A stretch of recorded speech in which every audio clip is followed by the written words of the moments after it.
removed as requested. तो दोस्तों बाबाद explainer हाजिर है।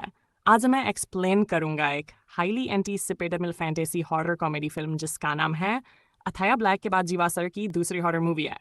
और उसी की तरह इसमें भी एक रियर घोलीय घटना को फीचर किया गया जिसे कहते हैं प्लेनेटरी अलाइनमेंट। और फैट की बात यह है कि इसी साल फैब को ही हुआ था और सिमड़े पर यह फिल्म भी रिलीज हुई है। तो है ना एक कमाल की बात। तो चलिए बिना किसी देरी के जल्दी से वीडियो स्टार्ट करते हैं। तो फिल्म की शुरुआत में हम एक बड़ी सी हवेली दिखाई जाती है जहाँ पर एक लड़की पियानो बजा रही थी, लेकिन पियानो बजाते बजाते उसके हाथों से खून आने लगता है और फिर वह पलट कर देखती है। यानी हर लड़की एक भूत है। इसके अलावा हम कुछ इजिप्शियन तांत्रिक लोगों को भी देखते हैं जो कि एक अम्मी के ऊपर मंत्र पढ़ रहे थे और ऊपर को कुछ लोग फांसी पर लटके हुए भी दिखाई देते हैं। कुल मिलाकर ये हवेली हंटेड है। हवेली एडविन डुप्लेक्स नाम की एक फ्रेंच ऑफिसर की हुआ करती थी, लेकिन उसके मरने के बाद अभी उसकी वाइफ हेलन के नाम पर है। लेकिन हेलन अब यहाँ पर नहीं रहती और यह सालों से बंद पड़ी है। लेकिन अगले दिन हम देखते हैं कि भाई यहाँ तो फिल्म की शूटिंग होने वाली है। अथिया जो की आर्ट डायरेक्टर है, वह भी इस फिल्म में पैसा लगा रहा था। इनफैक्ट हवेली का रेंट और सेट का खर्चा भी वही उठा रहा था। फिल्म पहले से ही डिले चल रही थी और इसीलिए फिल्म का जो मेन प्रोड्यूसर था वह काफ़ी जल्दी में था। उसे अब यह फिल्म जल्द निपटानी थी। वथिया को कॉल करके बताता है कि फिल्म की हीरोइन और डायरेक्टर बड़ी जल्दी पहुंच चुके हैं। अथिया का हताश चिंता ना कर, सेट का काम भी पर तक हो चुका है घंटे के अंदर। वह हम शूटिंग स्टार्ट कर देंगे।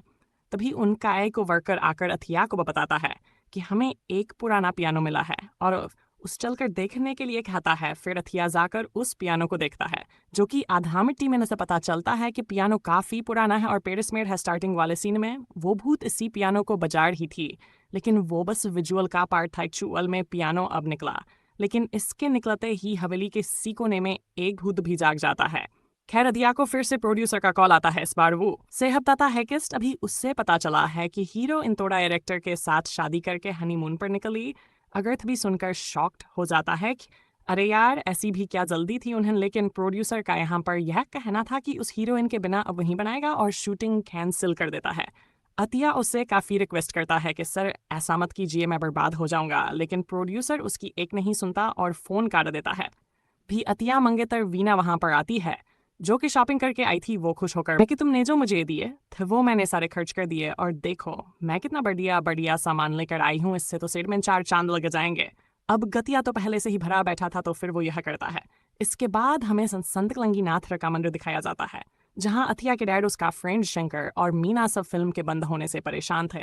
और अथिया तो परेशान था ही। इस वक्त वो उस हवेली की ही ड्राइंग बना रहा था। इसी बीच अथिया के डैड उससे कहते हैं कि देखना सब ठीक हो जाएगा क्योंकि अथिया के सर पर स्वयं काल की नाथ का आशीर्वाद है। और उसे अथिया जन्म की कहानी सुनाते हैं। उस रात जब बारिश हो रही थी, अथिया की मां को अचानक से लिवर पेन स्टार्ट हो गया था।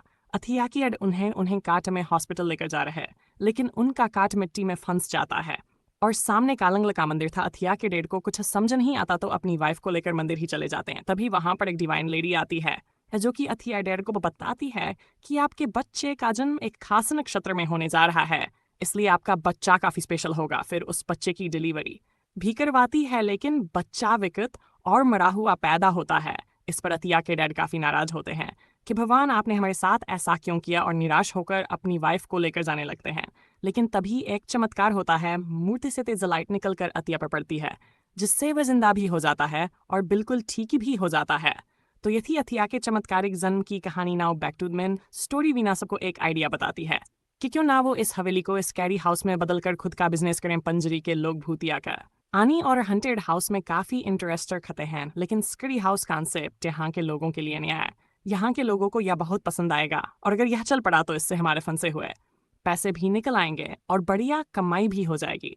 अथिया के डैड को तो बहुत पसंद आता है। वो अथिया से भी बोलते हैं कि वीना बिल्कुल सही कह रही है, लेकिन अथिया इस पर को ई रिप्लाई नहीं करता। फिर अगले पल जब अपनी ड्राइंग देखता है तो स्ट्रेंजली हवेली का जो बंद गेट था अब वो खुला हुआ दिखाई देता है। अग से काल की नाथ का ही चमत्कार और इशारा समझता है कि शायद वही यही चाहते हैं, इसलिए अब वही वीना की बात मान लेता है। फिर अगत अपनी पूरी टीम को लेकर वापस उसी हली में जाता है जहां सब रिनोवेशन के काम में लग जाते हैं। उस पियानो को भी धोधाक उस कैरी हाउस का ही पार्ट बना दिया जाता है। हैरर को बढ़ाने के लिए कंजरी की नन भी प्लेस की जाती है। और इन सब के बीच इन हवेली से एक पुराना फिल्म कैमरा और एक फोनोग्राफ रिकॉर्डर भी मिलता है। फोनोग्राफ रिकॉर्डर पुराने जमाने का एक ऑडियो प्लेयर होता है। तब इस तरह के सिलेंडर कॉलर को इसमें डालकर ऑडियो रिकॉर्ड रकर के सुना जाता था। खैर इन्हें समझ नहीं आता कि इसका क्या करना है। इन्हें साइड कर सब अपने काम में लग जाते हैं। जल्द ही इन कास्करी हाउस बनकर कंप्लीट हो जाता है और जैसे इनको उम्मीद थी उससे भी बढ़िया चल पड़ता है। इनकी अच्छी खासी कमाई होने लगती है और फाइनली सब बहुत खुश थे। अब इस खुशी के मौके पर चार चांद लगाने के लिए वीना सबके लिए पियानो प्ले करती है। सबको उसका पियानो काफी पसंद आता है और सब उसके लिए भी करते हैं। और फिर वीना जो है वो अपनी फेवरेट धुन प्ले करती है और इस धुन का नाम है फ्लीज और यह काफी मस्त धुन है। हम सभी ने सुनी है लेकिन इसे प्ले करने के दौरान पियानो में कुछ बॉक्सेस निकलकर मूव करने लगते हैं। यह देखकर सब चौंक जाते हैं कि ऐसा क्यों हो रहा है। फिर अथिया कहता है कि शायद हम म्यूजिक एक तरह का कोड है। पियानो किसी सीक्रेट टोर का वीना को इसे कंटिन्यू करने के लिए खाता है। फिर जैसे ही वीना इस धुन को कंप्लीट करती है खट से वोड ओपन हो जाता है। उसके अंदर से उन्हें पुराना स्थोस्कोप एक फिल्म रील और एंड में एक कंकाल निकलता है जिससे सब डर कर वहां से चले जाते हैं लेकिन अथया वहीं पर रहता है। फिर जैसे ही वह उस रील को खोलता है तो उसके साथ कुछ बहुत ही अजीब होता है। उसे ऐसा लगता है कि उसकी आत्मा उसकी बॉडी से बाहर निकल गई और वह किसी दूसरे रियल में पहुंच गया हो। वहां पर वह एक पल को भी देखता है और तभी उनमें से जो बंदा था वह पलटकर अथिया की तरफ देखता है। इतने में आकर शंकर अथिया को ठोक देता है कि भाई तुझे क्या हो गया। तभी उसकी आत्मा वापस उसकी बॉडी में घुस जाती है।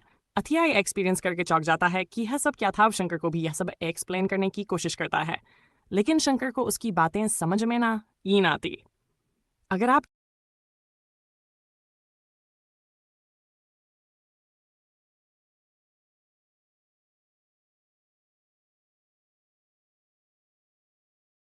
और खुद को ही खत्म कर लेते हैं कि मुझे ऐसी दुनिया में नहीं रहना। तब सिद्धार्थ ने उनकी चिता पर कसम खाई कि उसके डैड की इस मिडेस्किटनेट की उस विद्या को दुनिया ने नकार दिया। एक दिन उसे ग्लोबल लेवल पर साबित करेगा और उसे पहचान दिलाएगा।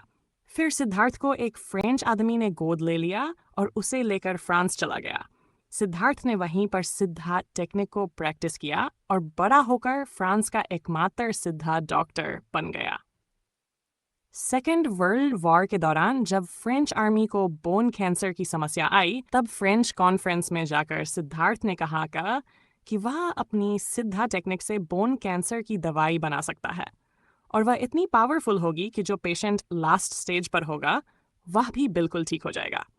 लेकिन बाकी सबको सिद्धार्थ की बातें बचकानी लगती हैं। वे उसे वहां से भगाने लगते हैं। लेकिन जो फ्रांस की पीएम थी उसे तो हर हाल में इस प्रॉब्लम को खत्म करना था। इसीलिए वह सिद्धार्थ पर भरोसा करके उसे चांस देती है और सिद्धार्थ फ्रांस की पीएम से यही प्रॉमिस करके आया था कि वह इंडिया से दवाई लेकर ही लौटेगा और यहीं पर डायरी खत्म हो जाती है। यह सब जानने के बाद अथिया एकदम से सीरियस हो जाता है और वह रिवील करता है कि उसकी माँ को बोन कैंसर है। सब मर्सन, वो भी लास्ट स्टेज पर। वो कहता है कि अगर 1913 में डॉक्टर सिद्धार्थ इसकी दवाई बनाने यहाँ आए थे और अगर इसका 1% भी चांस हुआ कि वह सक्सेस हुए थे तो उस दवाई से मेरी माँ की जान बच सकती है।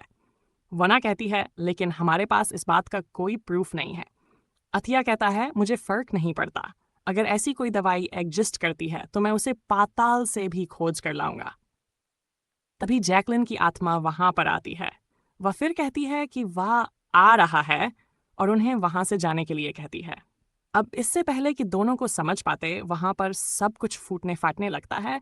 यहाँ तक कि जमीन भी फट जाती है और फिर वह आ ही जाता है जिसके बारे में जैकलिन बता रही थी। यह था एडविन डुप्लेक्स का भूत। वह कहता है कि मैं किसी इंडियन को यहाँ से कुछ भी ले जाने नहीं दूंगा और हंटर मारकर उन्हें हवेली से बाहर फेंक देता है और हवेली का गेट भी परमानेंटली बंद कर देता है। और कहानी आगे बढ़ती है। अगर आप चाहें तो मैं इसे पूरा क्लीन करके पीडीएफ या टेक्स्ट डॉक में भी सेव कर सकता हूँ। बस बताइए।